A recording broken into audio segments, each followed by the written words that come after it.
देवा टकली कर रे बाबा, मला एकदाची टकली कर. का पुरुष टकले आहेत तेवढे बस नाही का? अहो काय करू, बॉबकट करायला सुद्धा केसच राहिले नाहीत. पूर्वी आई आजी घरीच तेल करायच्या. दाट लांब सडक सुळसुळीत केस असायचे, डळायचेच नाहीत. पण आता आई आजीलाच तेल करता येत नाही ना, मग काय करायचं? काळजी नको, तोडकर संजीवनीनं तयार केलेलं आई आजीच्या हातचं तेल केस प्रभा आल्मंड प्लस तेल. लहानांपासून मोठ्यांपर्यंत उपयोगी तोडकर संजीवनीचे केस प्रभा सर्वत्र उपलब्ध.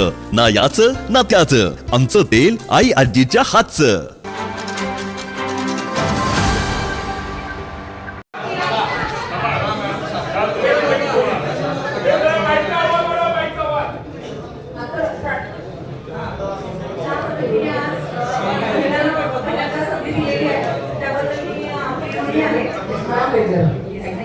आणि मला महिलांबद्दलच प्रश्न आज मांडायचा आहे. आपल्याला 50% आरक्षण महिलांना आज इथं दिलेलं आहे आणि सभागृहामध्ये सुद्धा आपण बघतोय की महिलाच खूप संख्येने उपस्थित आहेत इथे नगरसेविका म्हणून. शिवाय आपल्या कोल्हापूरच्या महापौर सुद्धा आज आपण एक महिला म्हणून कार्य चांगल्या प्रकारे पुष्वत आहात. तर महिलांसाठीच हा प्रश्न आहे. जागोजागी महिलांसाठी टॉयलेट्स झाले पाहिजे आहेत, म्हणजे स्वच्छतागृह झालं पाहिजे.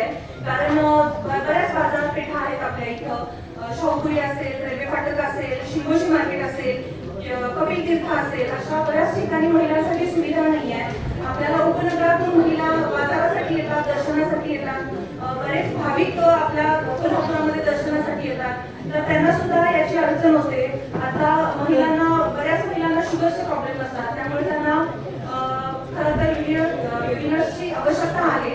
तर आपण 15 वित्त आयोग किंवा प्रशासनाने यासाठी आतापर्यंत तरी काही केलेलं दिसत नाही आपल्याला.